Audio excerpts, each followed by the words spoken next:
Hello, everyone, and welcome to a Meet the Mentor demo with Vandy Massey from Cambridgeshire, England. I will introduce Vandy in just a moment, but a couple of housekeeping things. We are being recorded, and when you join us, please feel free to have your camera and mic on or off, and please definitely speak up and ask your questions as we go along. So I'm going to read Vandy's terrific uh, bio for us. And Vandy Massey is an English painter with roots firmly planted in the vibrant landscapes of South Africa, where she was raised. The echoes of Africa are woven into her art, influencing the way she infuses her work with vibrant energy. She is inspired by the expanse of landscapes and the untamed beauty of natural spaces. At the heart of her loose and expressive paintings lies a signature style that features strong color and texture. It's a style that evolves organically, shaped by an ongoing dance of experimentation with fresh techniques and varied mediums. Vandy chaired the Society of East Anglican Watercolorists for 4 years. She has strengthened the Society's strategic links with the Royal Watercolor Society and the Royal Institute for Painters in Watercolors. She teaches popular workshops on experimental watercolors, landscapes, and flowers in loose watercolor.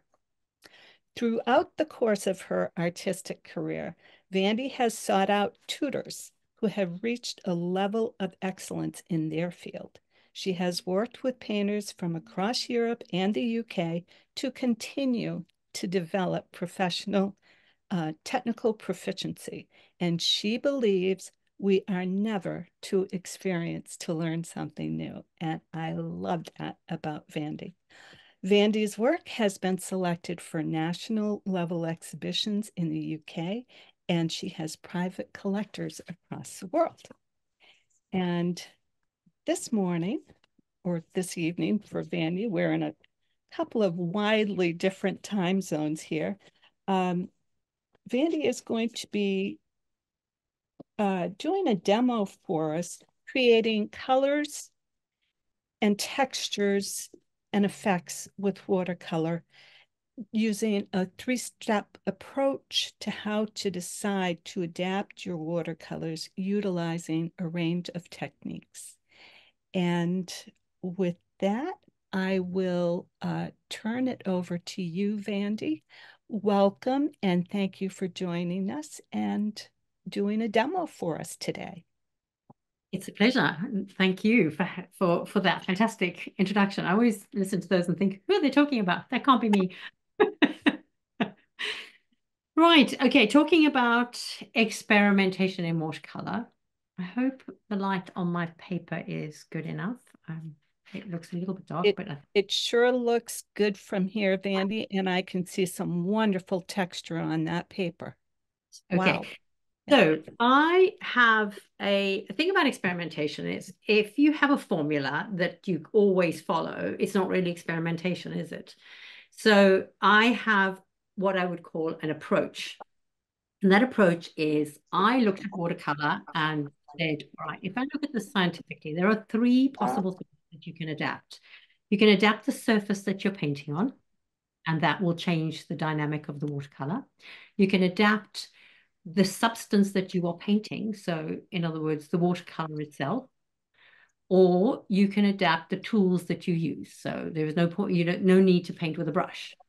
So the next step is to go to take any one of those three. You can change all three of them at the same time if you want to, but if you were wanting to really sort of examine and build your own library of experimental techniques, it's more sensible to take one of them at a time and say, what if? What if I did this with the paper? What if I did that with the paper? What if I used a different kind of paper? And go through all of those things. So what I'm going to do is I'm going to take you through a couple of things in each of those areas. Now, It's an endless list of things that you could actually do to adapt your watercolors, but obviously I'm not going to go through, we've got a limited amount of time, so I'm just going to take you through a few and then take any questions. And obviously there are more that could be discussed at a later stage, or, you can go off hopefully with what I've shown you today and do your own experimentation. So let's start with changing the paper, changing the surface. And I say paper because that's traditionally what we use for watercolor. Um, Now, before I actually start to give you a demonstration, I want to show you a little book that I keep. And I would suggest that actually this is something that is a really useful way of approaching experimentation, and that is to build yourself some reference books. So this is just a little sketchbook. And as I have done things like these samples, that's salt on different levels of salt on watercolor. This is thread left to dry in watercolor. There's another one with a different thread. This one is really interesting because it's alcohol ink, not alcohol ink that you would use to make paintings. It's alcohol, sorry, not alcohol ink. I'm going to correct myself. It is actually alcohol itself. It's one of these is, what is it called now? Surgical spirits. Brain went blank for a moment, which you can buy from the pharmacy. I don't know what it's called in the States. It might be called surgical spirits. I remember it from when I had my ears pierced. It was the stuff they said I had to keep my ears clean with. So, it's a surgical product, and it is alcohol based. It's isopropyl alcohol. And that makes these amazing little circles in the watercolor because it pushes the pigment away. This one is actually real alcohol, as in a bottle of vodka or cane. I think it was cane spirit that I used, because the same principle applies. But as you can see, it's much softer, which is really interesting. So you can use it to create lovely cloud textures and things. This is painting on a piece of plastic and then applying that like a printmaking technique, but with watercolor, different brushes, taking the paper, dumping it in water, and crumpling it up and then pulling it out again to create creases in the paper and see what happens there. So I did a whole series of landscapes with paper that was three-dimensional.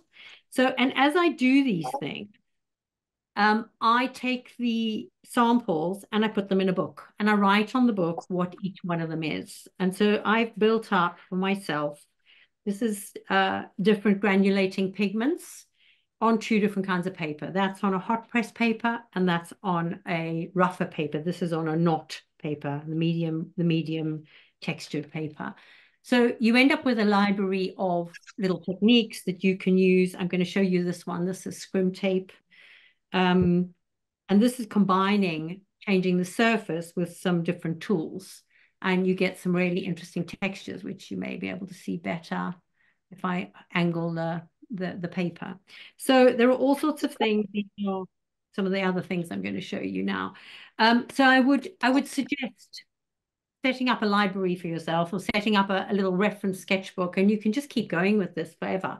This is something that is a lifetime of fun and experimentation. And I tend to largely do them on sheets of paper, because if they don't work, because every experiment is a gamble, you don't know if it's going to work or not. The ones that do work, I then will make a note. And the beauty of doing it on a piece of paper instead of directly in the book is, of course, you can cut it up, put in the ones that you think really work, the ones that you liked, because you're not always going to like everything that you do. So let's talk about paper. So this is the piece of cartridge paper, which doesn't take, it's a 200-gram cartridge paper. I wouldn't use this to paint a watercolor that I'm going to put on the wall, but it reacts very similarly to a standard watercolor paper, and it's a lot cheaper. So I quite often use cartridge paper as a proxy for watercolor paper. Then, of course, you've got everything ranging from a hot press paper to something like this, which is a handmade, very soft but very absorbent watercolor paper. This is the Caddy paper range. And so you can go with different kinds of paper. In this case, in terms of changing the surface, you also have things like Yupo and that sort of thing. I've done something here, which is one of my favorite techniques, which is to take different fabrics There's some lace here, which you'll see when I start working on it. There is some gauze bandage here. There is some, this is an orange bag, one of those bags that you buy, that you get your produce in. And this here at the far end is a log bag that I've pulled apart. I laid them on the paper and I painted gesso on them and let it dry. Pulled it off while it was still wet. But the gesso obviously has to be quite thick. And then you pull it off and let it dry. And then I will show you what effects we get. Enjoying the video? Don't forget to like, subscribe, and click the bell to be notified when new Mastrius videos are added. So I'm going to use a darkish color because I think it will show you better what you're going to get out of it. And I would use my watercolor quite thinly, and I am going to be using a brush. But if you have a look here, what you will see, sorry, let me move it over, is that the gesso resists. And so you can see the pattern of the lace in the paint. And so what you get is you get this wonderful textured effect, which shows through your paint, and you can make your color as dark or as light as you want, obviously. Can you see that? Yeah. That's beautiful. Yeah. It's delightful. Yeah. So that's just a piece of lace that I stuck on. Now let's have a look at a different one. Let's have a look at the, oh, sorry, I put fresh paint in here and it hasn't, I've got a big blob of it on my brush. Give me a sec. Vandy, you pulled the bits of fabric, you pulled those off after you put the gesso over them. Yeah, while they're still wet, but then you just have to leave the piece of paper for it to dry. Okay. Yeah. So, and now this one is the gauze bandage. Oh, sorry, I've got a hair in the way. It'll come off. Oh, that never happens in my space. No, I know. It's one of those things, isn't it? If it's not a hair from a brush, it's a hair from my head. It's, or it's something else. There's always something. Now, this is the gauze bandage. So it's not going to give you the same effect as the paper. And this is what's so interesting about this technique, is that actually every different one gives you a different effect. I love this one because it's a bit more random. There's a randomness about this. I mean, that is magical. I'm going to try and lift it up for you so that you can see a bit closer without disturbing the paper too much. I mean, have a look at that. Isn't that fantastic? And there's the lace. Oh, and that will stay because, the gesso isn't going to dissolve. It's an acrylic. It's an acrylic substance. So, that's going to stay where it is. And you're going to have that effect permanently on your paper. All right, let's do another one. This is going to be, I'll just do these quickly. Just trying to move the paper over a bit. Right, this is going to be the produce bag one. I think this was citrus fruit. I think it was easy peelers. And Tina, I just want to say hi. I'm glad you could join us this morning. Hi. Right, there's your produce bag. Yeah. And just add a bit more water to get that paint to spread.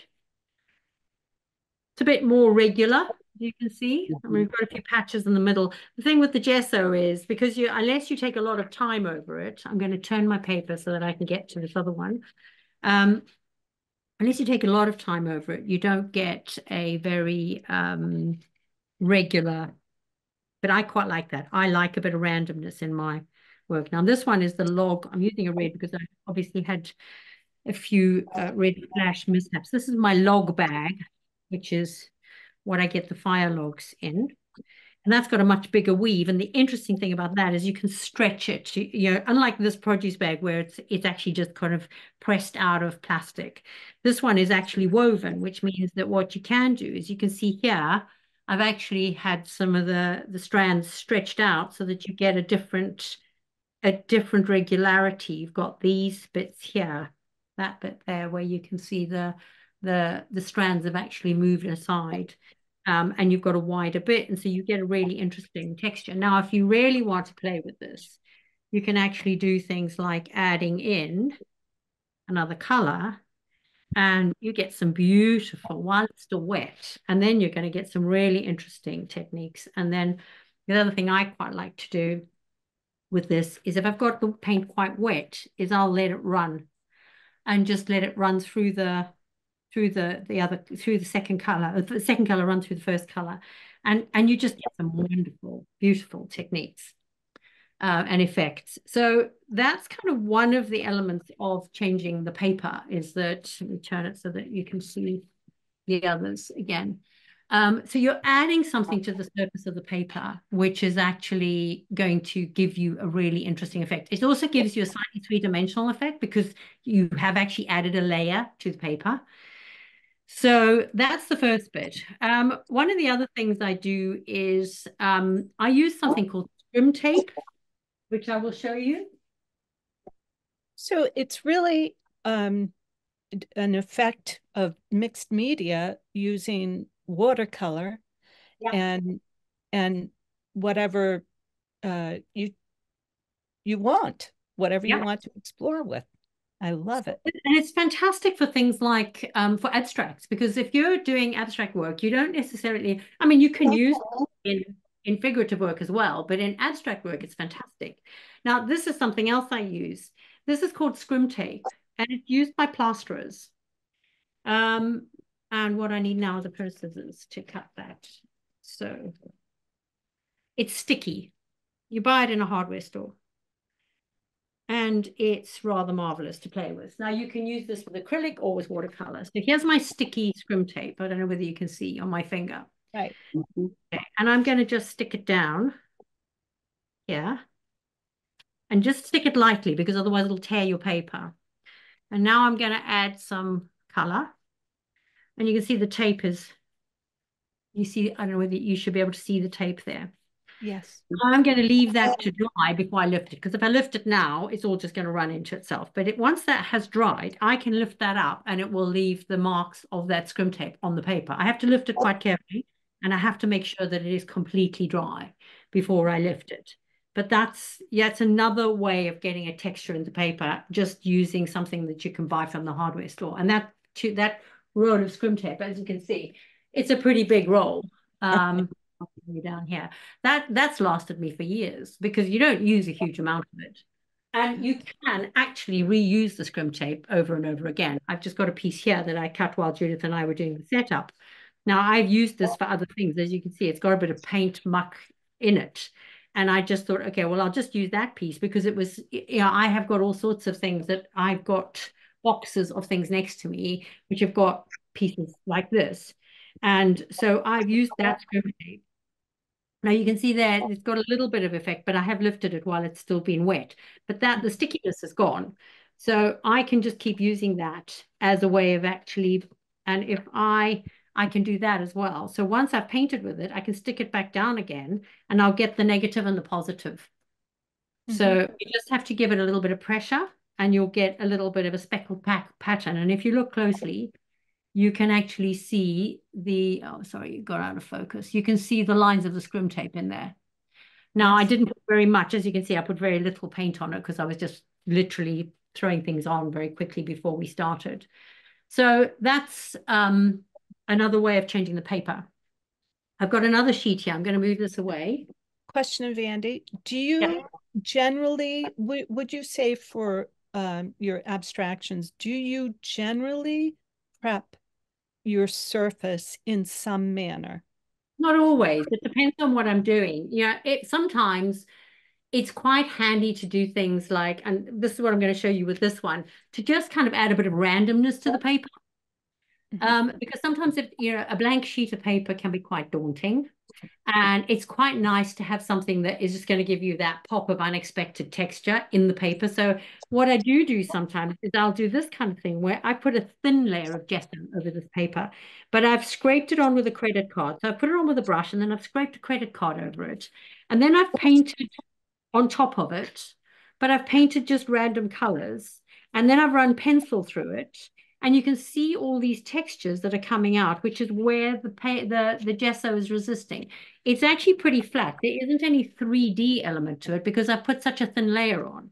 And you would see here, there's a little bit of texture, but you can see that when I actually paint, I'm going to give you a little bit of a, so when I take my paint and I go over the gesso and then I go onto the paper, you can see how the paint reacts completely differently. So here, the gesso is actually resisting slightly, and I can see the texture that I've had before, but in the gesso where I've put a brush through it. So I can see brush marks there. Now, when I take the paint onto the paper, I'm just getting standard watercolor reaction. So, it's coming on quite smoothly, whereas there it isn't. So you can actually run your brush across the different surfaces, and you're going to get that tension of sudden change of texture, and you're going to be able to react to that, which is quite interesting.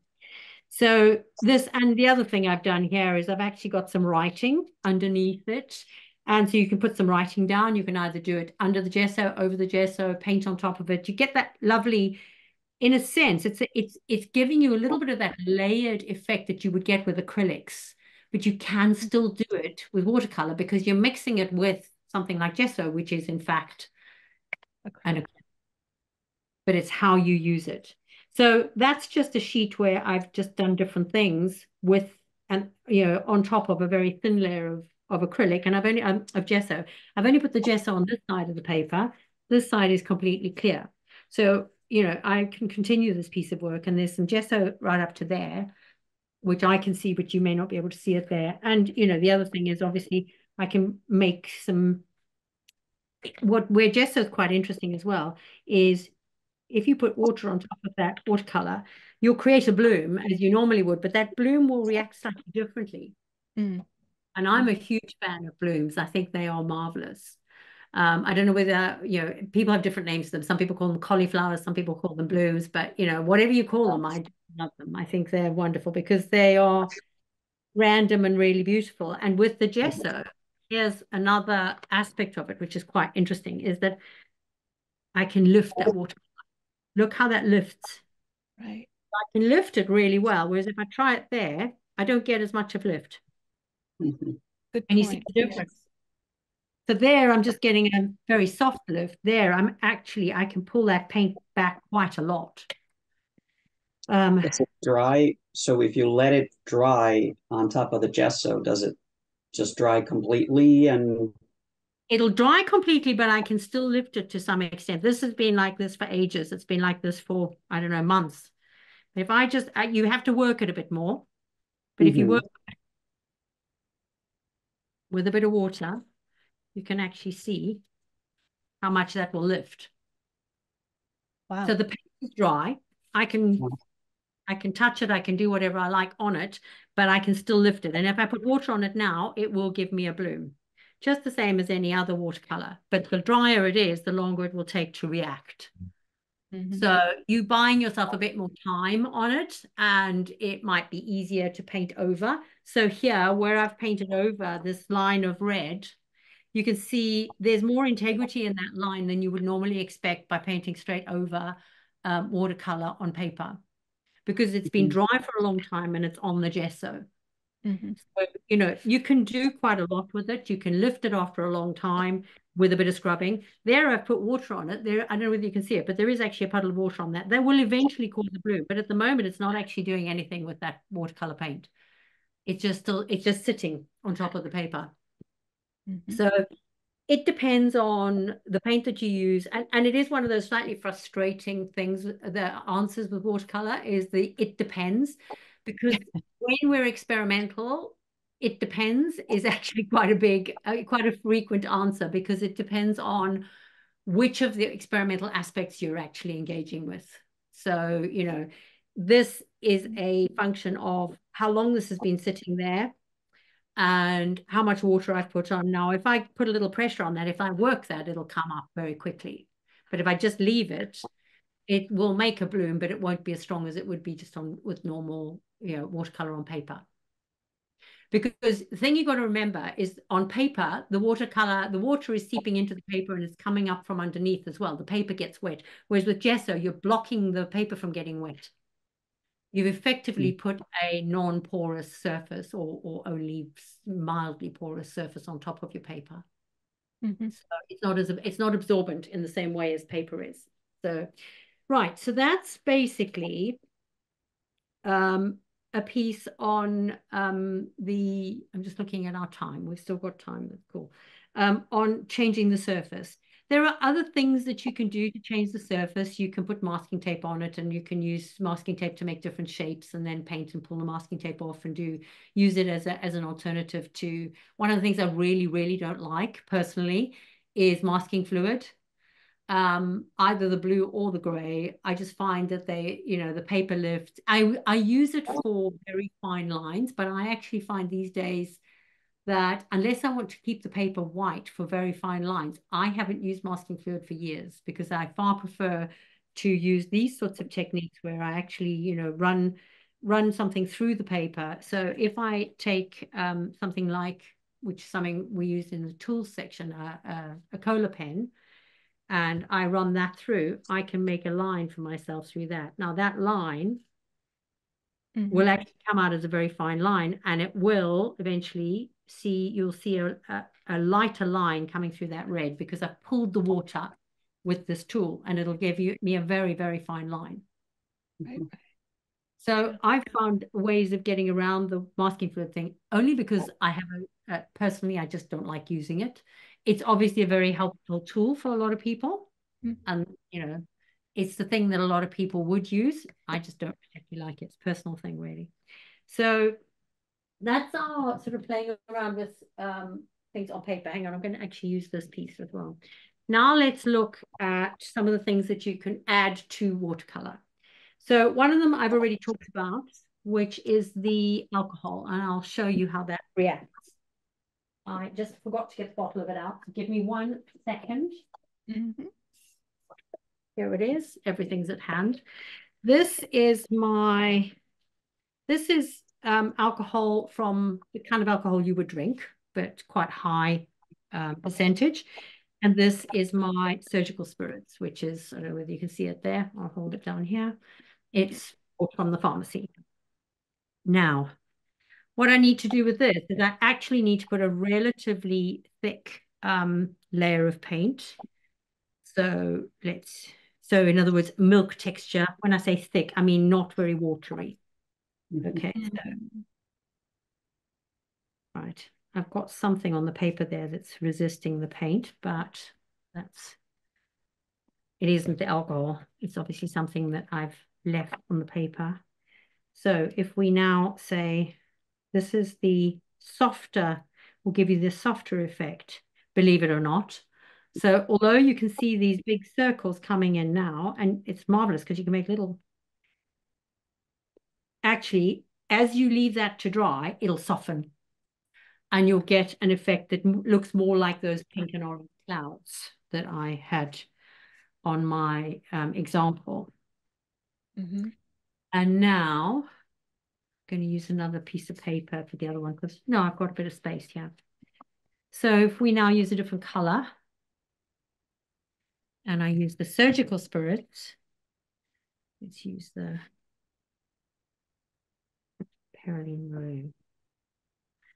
Oh, Vandy, is that I'm admiring your brush. It looks like a good old 69-cent chip brush from the hardware store. What is It is very similar. It isn't actually. It's from Rosemary's Brushes. So it is actually a watercolor bristle. I love Rosemary's brushes, yes. But it is a 1 inch. The Anya Divine set. There are 3 different widths. And this is my favorite brush ever, because it's got fantastic flexibility. Yeah. But I've got 3 different widths. That's the smallest of them. And they are fantastic. I love them. It's probably one of the brushes I use the most. Now, I'm using some of the surgical spirits. And you'll see this doesn't give you the same immediate effect. But it will, sorry, I had a bit too much in my brush. It will actually give me a longer term effect. So you can't see very much now, but as the paint dries, you will see those circles coming up, and they will stay more distinct than the alcohol. And I just know that from having experimented with them. So,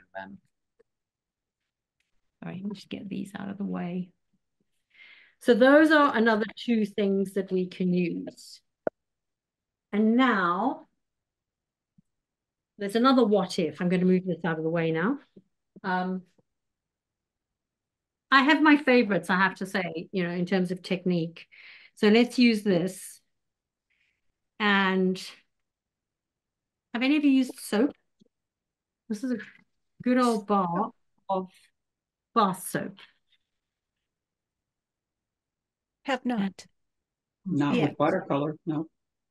Okay, cool. So I don't use this in the bath. This is my studio bath soap. It only gets used for watercolor paint. So if I do that, I can also do some fun things with this. So like I can take something like this, which is a blister pack from some tablets of some sort, and I'm going to press that down on the paper. I might have something with a better design. One of the things I quite often use is the bottom of biscuit packets. They always have such cool patterns in them. So if you have a biscuit packet that you have, I'm going to do something here as well. This is a feather that I've used for painting in acrylic. So it's all sticky. And now I'm going to actually press that down on the paper and really try and get some of that soap onto the paper. So these are all right. Now, I'm going to leave that to dry because it's better if it is dry. Otherwise, I'm just going to wash it straight off. And here's another piece of paper, which I'll show you. So there's two different ways of using the soap. That's one way, and I will show you what happens once it's dried. So we need to give that a few minutes. This is another way. This is give yourself a block of paint.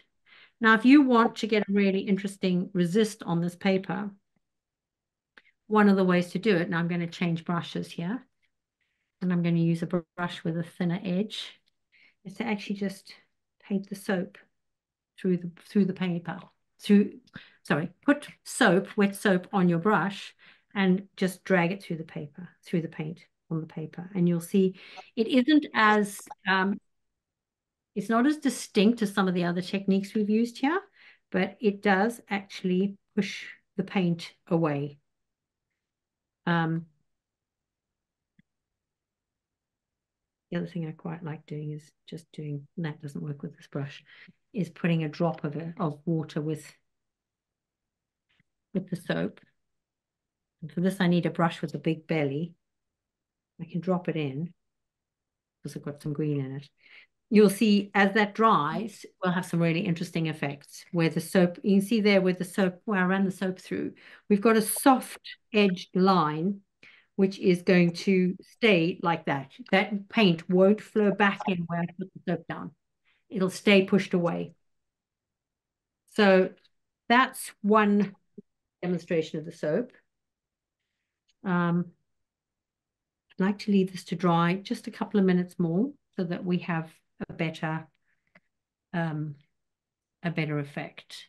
Obviously, salt is something that pretty much everybody has used. So while we're waiting for that to dry, let's talk about some tools that we can use. So the thing I was showing you just now, this feather. Mm-hmm. Obviously, I think a lot of people have painted with feathers. I mean, they're pretty cool to paint with because you can use the back and the front. So you can draw with the back or you can mark through the paint, but you can also paint with the front of it. What I love about this is that this feather is going to give me some really random shapes because of the fact that it's had acrylic paint on it and it's gone stiff. Mm-hmm. So I never throw this feather was actually used for some gel plate printing. So I used it on a gel plate to make a feather shape. And I never throw these away. I mean, this poor little thing, I mean, look at it. But it is amazing painting because look at those marks. You could not make those with a brush. No. Mm-hmm. And it's the simplest thing. It's literally just, take a feather and it's gone hard and it's giving me all these lovely marks. So, feathers, particularly feathers that have had some acrylic paint on them, are rather marvelous. Another way of using the scrim tape is to take your piece of tape and just put a bit of paint on the tape like that and press that down on the paper and just lift it. Again, you're going to get some lovely random marks.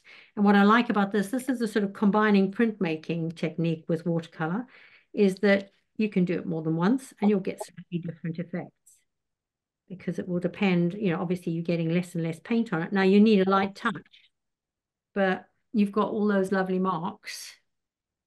Now I don't know whether the camera is close enough, but you can see those are going to be marvelous when they dry. I mean, look at those textures. To do that with a brush would be very, very difficult.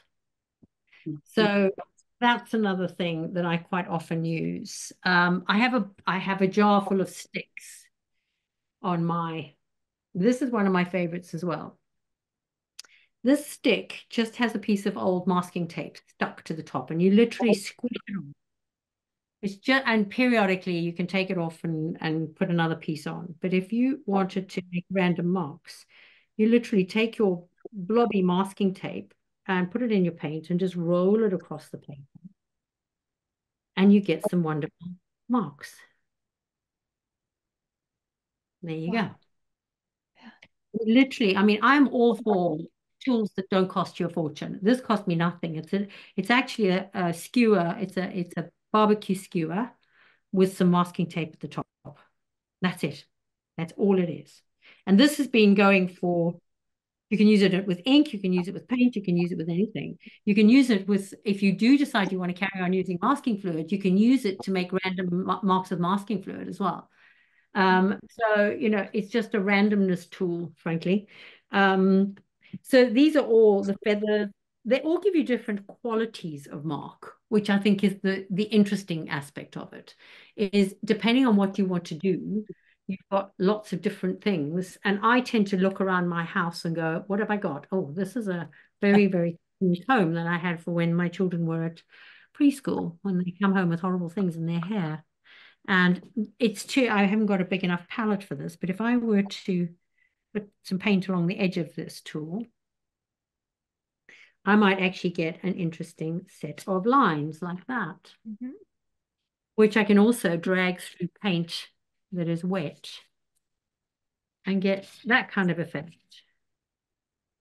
So, and I could actually drag it in both directions, and there I've got a little very, very fine grid, which is coming through the middle. So lots of different things. I mean, it is an almost endless list of things that you could play around with. And it is, we can spend a lot of money on art supplies, but we can also actually do a lot with very little in the studio.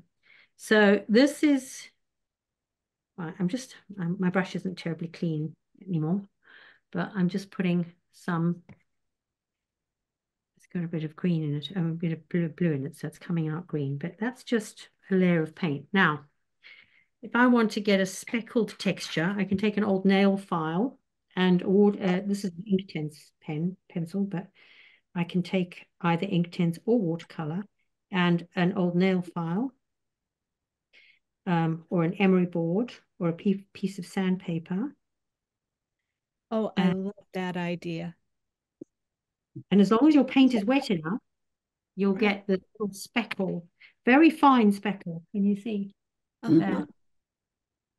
It'll be very, very subtle, but you can use you can use multicolors, or you can, and you can keep going as long as you need to make it as dense as you like. And depending on the size of your, I mean, this is a nail file. Somewhere I had an emery board as well. There we go. That may give us. I have the plastic knives, these wooden knives that you get from takeaways, all sorts of things that I can use to drag through the paint, or to actually do this kind of thing and pull bits of paint off. Now, this may give us a bigger or a smaller speckle. Right. It's giving more. But again, you just have to Oh yeah, look at that. I've got a lot of little specks out of that one. That was an emery board as opposed to a nail file. I So love, Vandy, that you're in your, and it's really process, your tools and what you're, it is about the process is yes, what I'm hearing. And with it's exciting. Oh my gosh, everything that you have been presenting here is fresh and yes, it's interesting, isn't it? just Because it's so unique to you, to your process, but I resonate with it. I feel it and I can't wait to try some different things. Yeah. I think the key is that it is the what if question, because the what if question is the exciting part of it, because you don't actually know. You've got a pretty good idea once you've done this a few times. But so what I'm going to do here is this was the soap, which you pulled through. So you can see there's an area here where the soap is resisting. Then I've pulled my comb through to make my grid. Now, if I actually take this and I add some Inktense pan. Actually, I've got 3 different techniques all in one that actually are giving me something that I would never get any other way. Mm-hmm. Because I can actually combine these, I can layer them, I can actually bring more than one into the frame. Now, let's have a look at this soap that we had added to the paper earlier. And let's see if we can pull something out of this. Again, it is all experimental, so we're kind of working it out as we go along. Now, if I paint on top of that layer of paint, now there I just put the soap down in a strip. And you can see that what I'm getting here is where the soap is. Can you see how the paint is moving? It's just pushing that paint away. Right. And it's actually almost like it's alive. The paint is actually not sticking to the soap. It's moving.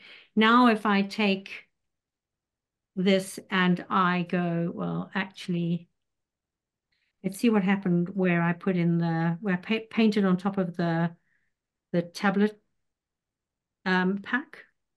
Mm-hmm. Those circles are all coming up. Right. Now, when it dries, it will dry like that. So I will get those marks. You can see it's already drying where the soap is on those ones. Now, you won't get an even, it won't be evenly, unless you take a lot of care with the soap. It's not going to be particularly even.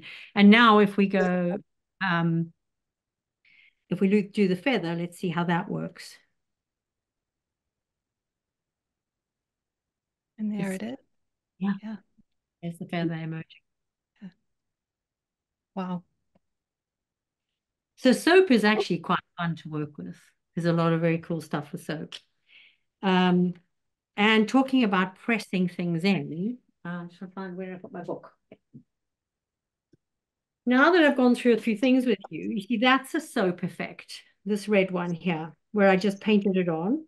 This is the cane spirit, that's the surgical spirit. So you can see the spirits that we use, the alcohols, which I showed you how, I mean, if I could show you what we did, but that's basically the same. This is mark making with a credit card on this side, which is always interesting and fun because you're using something that's flat. There's our scrim tape again.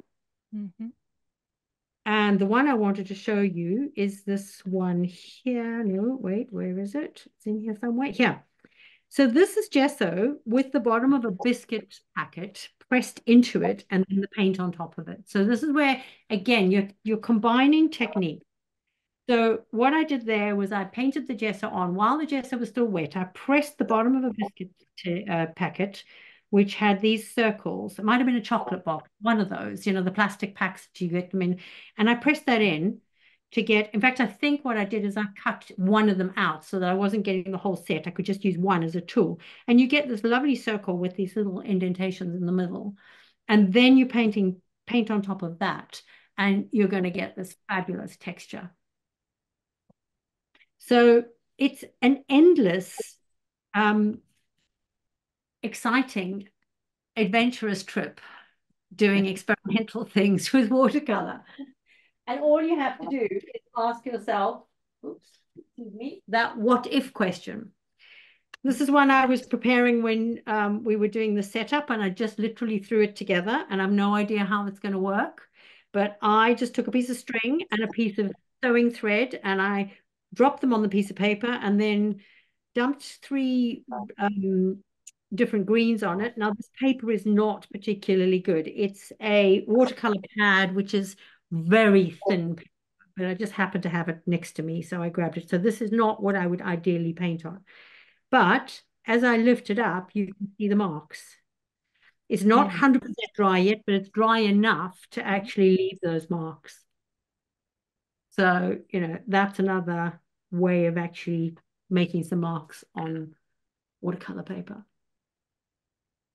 Wow. So there we go. I mean, just keep going, but such a rich experience that you bring to us, and to the emerging group that is going to be launching on May the 7th, and we'll be meeting on the first Tuesday of the month at 9 a.m. Mountain Time.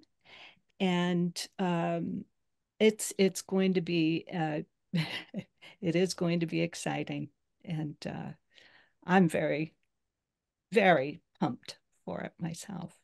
I'm really looking forward to it. I think it's going to be great kind of working together and coming up with all sorts of ideas that we can experiment with. And then obviously I have got a lot more that we can discuss and go through in terms of techniques. I mean, I think the key is also to start to work out how you're going to use those techniques. So, you can get seduced into weeks and play. And there's a point at which you have to say, right now, the play is great, but I have to iterate through let's do some experimenting and some playing, and now let's apply that, and then let's come back and do some more experimenting and some more playing, and then let's apply that and see how that goes. So I think those things these are very valuable exercises and very valuable processes to work through. The methodology that I've developed of sort of saying, these are three things, three areas. So if we come back to basics, we look at those three areas. And if you want to do something really different, you've just got to say, I mean, you then get into things like color and shape, and you add those on top, and you really are in a world of endless possibilities. So, sometimes you've got to limit yourself and say, right, this time I'm just going to look at tools, and I'm going to work on tools and then apply those in a painting. So part of the process is the experimentation. Another part of the process is working out how you're going to develop your own vocabulary, your own language in watercolor, because that's what this is. All of these marks are your language. Color is semantics for us, is it not? Absolutely. Yeah. Oh, this has been delightful. Thank you. Yeah. Oh, goodness, I had fun too. Thank you all for joining us, and hope to see you soon. And I will Tina, did you have any comments or last questions for Vandy before we go? I don't think I have any questions, but yeah, it was fascinating.